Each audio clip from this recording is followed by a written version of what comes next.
Selamat malam.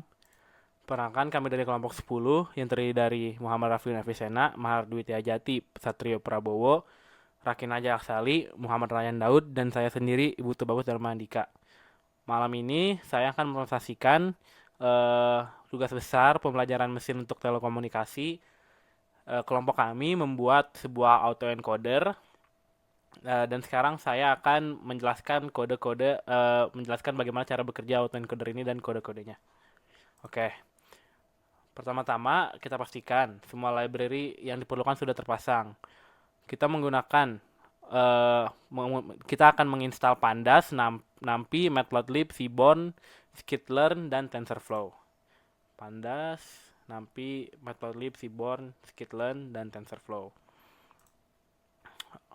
Semua library ini penting untuk pre-processing data, membangun model autoencoder, dan melakukan evaluasi visual terhadap hasil model nantinya. Oke, pertama kita akan melakukan load dataset NSLKDD dari GitHub. Dataset ini umum digunakan untuk tugas deteksi instruksi.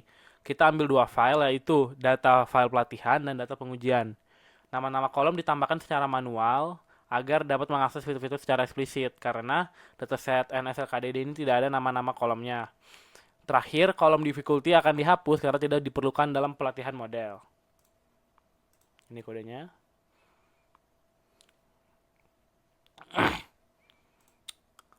Lalu, untuk encoding dan normalisasi, sebelum digunakan oleh model machine learning, data harus diubah ke bentuk numerik dan dinormalisasi. Kita ubah kolom kategorikal seperti protocol type, service, dan flag menjadi angka menggunakan label encoder. Setelah itu, semua fitur dinormalisasikan ke rentang 0 sampai 1 menggunakan min-max scaler.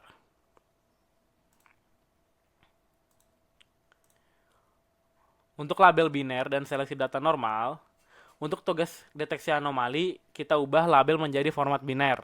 Label normal diberi nilai 0 dan selain itu dianggap sebagai tag dengan nilai 1. Karena autoencoder hanya dilatih untuk mengenali data normal, maka kita hanya ambil data yang berlabel 0 sebagai data pelatihan. 0, normal, selainnya 1 sebagai tag. Sekarang, untuk model autoencoder itu sendiri, model autoencoder terdiri dari dua bagian utama, yaitu encoder dan decoder. Input awal dikompresi secara bertahap dari 32 neuron menjadi 16 neuron dan akhirnya 8. Kemudian, hasil kompresi dibangun kembali menjadi 16 lalu 32 neuron. Dan kembali ke dimensi awal. Fungsi aktivasi yang digunakan adalah ReLU dan pada layer output digunakan sigmoid. Optimizernya adalah Adam dengan learning rate sebesar 0,001 dan loss function adalah MSE atau mean squared error. Selanjutnya, melatih autoencoder sendiri. Autoencoder kita akan dilatih menggunakan data normal karena ini adalah unsupervised learning, maka input dan outputnya sama. Pelatihannya dilakukan menggunakan 50 epoch dengan batch size sebesar 256. Kita juga menyisihkan 10% data sebagai validasi untuk melihat performa model selama latihan. Ini 50 epoch. Ini udah saya jalankan. Dia train sebanyak 50 kali. Oke. Rekonstruksi dan error. Setelah pelatihan selesai, kita gunakan model untuk memprediksi hasil rekonstruksi semua data.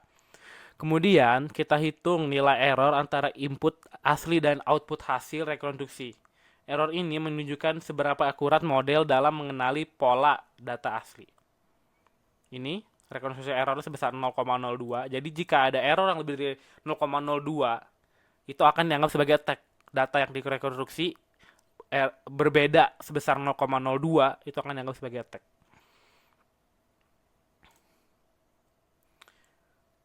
Lalu, setelah kita menentukan threshold tadi sebesar 0,02, kita bisa prediksi mana yang normal dan mana yang serangan. Hasilnya kita evaluasi dengan confusion matrix dan classification report. Di sini kita dapat melihat matrix seperti precision, recall, F1 score, yang menunjukkan seberapa baik model kita mendeteksi serangan dan menghindari false positif. Biar hasil lebih bagus, kita bisa memplot confusion matrix sebagai ini.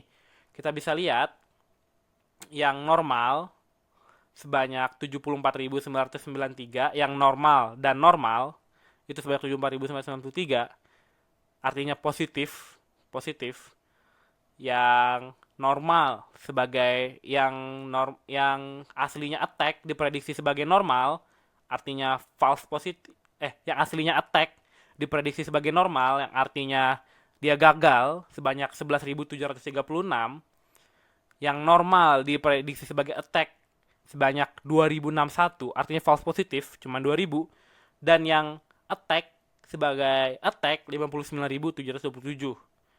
Menurut saya itu udah lumayan bagus untuk autoencoder ini. Jadi dia berhasil memprediksi attack sebesar 59.000, berhasil memprediksi dan kesalahan memprediksi attack yang aslinya normal hanya 11.000, yang berhasil memprediksi normal sebanyak 74.900, dan normal sebagai attack hanya 2061. Eh, Menurut saya cukup sekian presentasi tentang autoencoder dari kelompok 10. Maaf jika ada kesalahan kata. Terima kasih.